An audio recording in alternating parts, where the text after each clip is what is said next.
दोस्तों बहुत दुख के साथ ये बोलना पड़ रहा है कि 100% स्टूडेंट्स में से 20% स्टूडेंट अभी भी हैं जो फेल हो चुके हैं। दोस्तों आपके साथ मैं कुछ स्टैट्स शेयर करना चाहूँगा। मैं स्टूडेंट से इनपुट लिया था। यहाँ पे 1000 से 1500 के बीच में रेस्पॉन्सेस आए हैं 2000 रेस्पॉन्सेस के अंदर। तो हम लोग अंदाज़ा लगा सकते हैं कि 80% स्टूडेंट्स पास हैं बट 20% स्टूडेंट जो है वो कंपार्टमेंट में फेल हो चुके हैं। कोई उन 20% स्टूडेंट्स को अभी फिलहाल एड्रेस नहीं कर रहा है। जब कंपार्टमेंट एग्जाम चल रहा था तो सबने वीडियो बनाया how to pass compartment, how to read this, do that. But अभी जो फिलहाल जो 20% स्टूडेंट्स फेल हुए ना दोस्तों, मैं आप सभी के साथ हूँ, no need to worry about that. तो सबसे पहले मैं बताना चाहूँगा कि आपने मेहनत किया, कोशिश किया, बट कुछ गलती के वजह से आपका क्लियर नहीं हो पाया है। फिलहाल के लिए आपके पास अपॉर्चुनिटी ये था कि आप रीचेकिंग, रीवैल्यूएशन के लिए डालें। अगर आप कॉन्फिडेंट है अपने पेपर को लेके, अगर आप सोचते हैं कि ज़्यादा मार्क्स आप सिक्योर कर सकते हैं, कुछ ज़्यादा आ सकता है, तो आप रीचेकिंग, रीवैल्यूएशन कर सकते हैं। फिर वहाँ से जो चेंजेस आएगा आपका रिजल्ट अपडेट हो जाएगा। बट इन केस आपको कोई उम्मीद ही नहीं है, आपका मार्क्स बढ़ सकता है या फिर आप दोबारा पास हो सकते हैं, तो उन सभी के लिए ये वीडियो है। दोस्तों ध्यान से सुनिएगा, जो मैं पॉइंट्स को बताऊंगा आप सभी के लिए हेल्पफुल है। सबसे पहले जो 20% स्टूडेंट्स हैं उन सभी के साथ पूरा आपका एग्ज़ाम देने तक मैं साथ हूं। आपको रेगुलर आप सभी के लिए मैं वीडियो बनाऊंगा। जो पास है उनके लिए तो वीडियो बनता रहेगा, बट जो फेल है उनके लिए भी वीडियो बनेगा। सबसे पहला पॉइंट कि आप लोग को अभी क्या करना चाहिए। अभी आपके पास कुछ ऑप्शंस है। सबसे पहले और ईजी ऑप्शंस मैं बताना चाहूँगा। सपोज मैं एग्जांपल लेके चलता हूँ, आपका क्लास 12 मैथमेटिक्स में कंपार्टमेंट आया है। तो क्लास 12 मैथमेटिक्स में अगर कंपार्टमेंट आया है, क्या आप हायर स्टडीज़ नहीं कर सकते हैं क्या?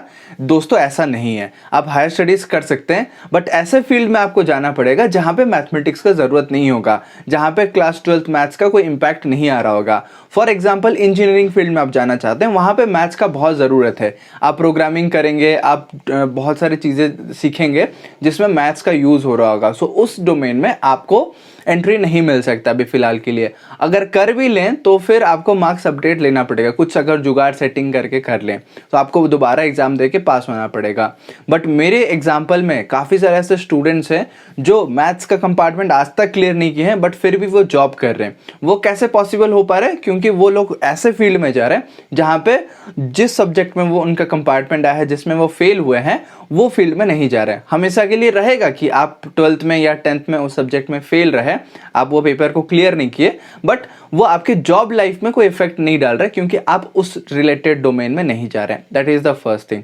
दूसरा चीज़ ये कि अगर आप 10th में हैं तो आप 11th 12th कर सकते हैं, बट आपको पास होना पड़ेगा। अगर नहीं करते हैं तो 1 साल का ड्रॉप आ जाएगा, या फिर आप प्रिपरेशन के लिए ड्रॉप ले सकते हैं, या फिर आप डिप्लोमा वगैरह एंट्री कर सकते हैं जहाँ पे उस सब्जेक्ट का कोई यूज़ ना हो। दैट इज़ अनदर थिंग जो मैंने वीडियो बनाया कि अगर आप पास हैं तो कौन से फील्ड में आपको जाना चाहिए। That is one thing. अभी बात करते हैं थोड़ा सा कि अगर आप देना चाहते हैं 1 साल का ड्रॉप, ठीक है, आपके पेरेंट्स जो हैं वो एक्सेप्ट करते हैं कि आप अगर ड्रॉप करते हो कोई दिक्कत नहीं है उनको, और ना ही आपको दिक्कत है, आप 1 साल पूरा प्रिपेयर करोगे। तो दोस्तों उन स्टूडेंट्स के लिए मैं बताना चाहूँगा आप अभी से तैयारी शुरू कर दो। क्वेश्चन ये आता है कि कौन सी चीज़ को तैयार करना शुरू करें। हमें तो सिलेबस नहीं पता, जब नेक्स्ट ईयर हम लोग पेपर देंगे क्या हमारे लिए सेम चीज़ें रहेगा, नहीं रहेगा। उसका आंसर दोस्तों मैं क्लियरली बताना चाहूँगा पास्ट एग्जाम्पल से।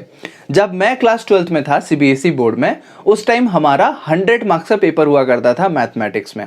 उसके 1-2 साल बाद जो पेपर होने लगा वो 80 मार्क्स का होने लगा, यानी कि 80 मार्क्स का थ्योरी पेपर, 20 मार्क्स का इंटरनल असेसमेंट।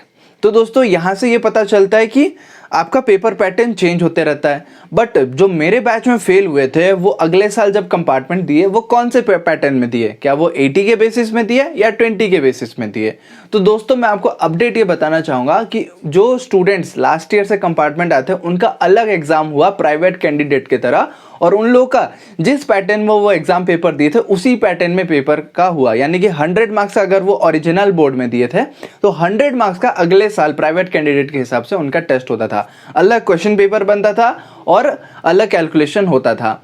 बट जो रेगुलर स्टूडेंट्स थे उनका 80 मार्क्स का पेपर होता था एंड उसके साथ साथ आपका 20 मार्क्स का इंटरनल असेसमेंट। क्योंकि जो प्राइवेट कैंडिडेट उनका इंटरनल असेसमेंट कैसे मिलेगा? इंटरनल असेसमेंट तो नहीं होगा क्योंकि वो लोग स्कूल नहीं जा रहे हैं, वो प्राइवेट कैंडिडेट होकर एग्जाम दे रहे हैं। तो आप लोग जो अभी फेल हुए हो, आपके पास कितना और चांसेस है? जो पूछते हैं कि सर अभी और कितना कंपार्टमेंट का चांसेस हम लोग को एग्जाम देने के लिए, तो गाइस आपके पास अभी और 2 चांसेस हैं। कंपार्टमेंट टोटल में 3 बार दे सकते हैं। आपने बोर्ड एग्जाम दे दिया, वो तो नॉर्मल है, वो कंपार्टमेंट के अटेम्प्ट में काउंट नहीं होगा। कंपार्टमेंट का अटेम्प्ट, पहला अटेम्प्ट आपका कंसिडर हुआ जब आप जुलाई में एग्जाम दिए, that is the first attempt. उसके बाद आपका जो सेकंड अटेम्प्ट कैलकुलेट होता है, second attempt will be your, जुलाई नहीं अगस्त में आपने एग्जाम दिया ना, तो जो आपने पहला कंपार्टमेंट एग्जाम दिया वो आपका फर्स्ट अटेम्प्ट होता है। और जो 2 अटेम्प्ट है, एक अटेम्प्ट होगा जब आप नेक्स्ट ईयर बोर्ड स्टूडेंट्स के साथ एग्जाम देंगे, that is the second attempt. And जो तीसरा अटेम्प्ट होगा अगले साल के कंपार्टमेंट पेपर में, that is going to be the third attempt दोस्तों। तो ये 3 अटेम्प्ट को आप ध्यान से रखना, याद रखना। एक अटेम्प्ट आपका ओवर हो चुका है और 2 अटेम्प्ट बचा हुआ है, ये आपको ध्यान रखना है और उसके अकॉर्डिंग प्रिपेयर करना है। बट मैं चाहूंगा कि एक और अटेम्प्ट में ही आप पास हो जाए, आप थर्ड अटेम्प्ट के तक वेट ना करें। अगला पॉइंट मैं ये बताना चाहूंगा कि जो कौन से मार्क्स के बेसिस में आपका पेपर एग्जाम हो रहा होगा। तो जो 80 मार्क्स का है वो बाद में जाके 40-40 में स्प्लिट हो गया, जहाँ पे टर्म 1 और टर्म 2 के बेसिस में कैलकुलेशन हुआ। तो अभी हम लोग एक्सपेक्ट कर सकते हैं कि अगले साल जब आपका पेपर होगा ये टर्म 2 के बेसिस पे ही हो सकता है। This is just a speculation, expect कर सकते हैं बट नॉट 100% श्योर। बट इतना तो श्योर है कि अगर टर्म 2 का होता है तो आपको टर्म 2 का पढ़ाई करना पड़ेगा, और अगर 80 मार्क्स का पेपर होता है तो वहां पे भी टर्म 2 का पोर्शन इंक्लूडेड होगा, एक्स्ट्रा आपको टर्म 1 का पढ़ना पड़ेगा, यानी कि पूरा 100% सिलेबस पढ़ना पड़ेगा। जो भी कंडीशन हो, ये दोनों में कॉमन चीज है टर्म 2 का पोर्शन।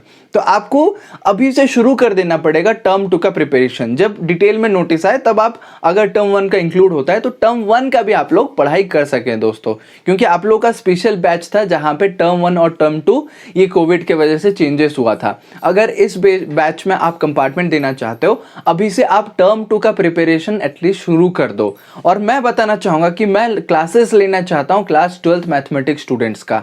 जो भी क्लास 12 मैथ्स के स्टूडेंट्स इंटरेस्टेड हैं, एक हम लोग फिक्स टाइमलाइन शेड्यूल फिक्स करेंगे। अगर ज्यादा स्टूडेंट्स का कमेंट्स आता है या फिर रिक्वेस्ट आता है, I am going to start a special batch जहां पे मैं 1-on-1 आपको जूम क्लास लेके चीजें समझाऊंगा कि मैथ्स में ये कॉन्सेप्ट होता है, इतने क्वेश्चन सॉल्व करने, ये क्वेश्चन है। मैं आप सभी के साथ बैठ के प्रीवियस ईयर टेक्स्ट बुक के इंपॉर्टेंट क्वेश्चंस और इंपॉर्टेंट कॉन्सेप्ट्स आपको पढ़ा रहा हूंगा। अगर इसमें आप इंटरेस्ट रखते हो only for class 12th mathematics, आप मुझे कमेंट में बताना। एक छोटा सा गूगल फॉर्म भी दे देता हूं, जो क्लास 12th मैथ्स में दोबारा फेल हुए दोस्तों, एक व्हाट्सएप ग्रुप भी मैं उनके लिए बना रहा हूं, उसमें ज्वाइन करो और मैं आपसे 1-on-1 पहले बात करना चाहूंगा। क्या प्रॉब्लम है, क्या हम वो कोर्स को शुरू कर सकते हैं और कब से कब तक शुरू करेंगे, क्या फीस स्ट्रक्चर रहेगा, क्या कॉन्सेप्ट हम कवर कर रहे होंगे, सभी चीज मैं वहां पे डिस्कस करूंगा। अगर आप इंटरेस्ट रखते हैं तो जरूर से वो फॉर्म को और व्हाट्सएप ग्रुप को ज्वाइन कीजिएगा।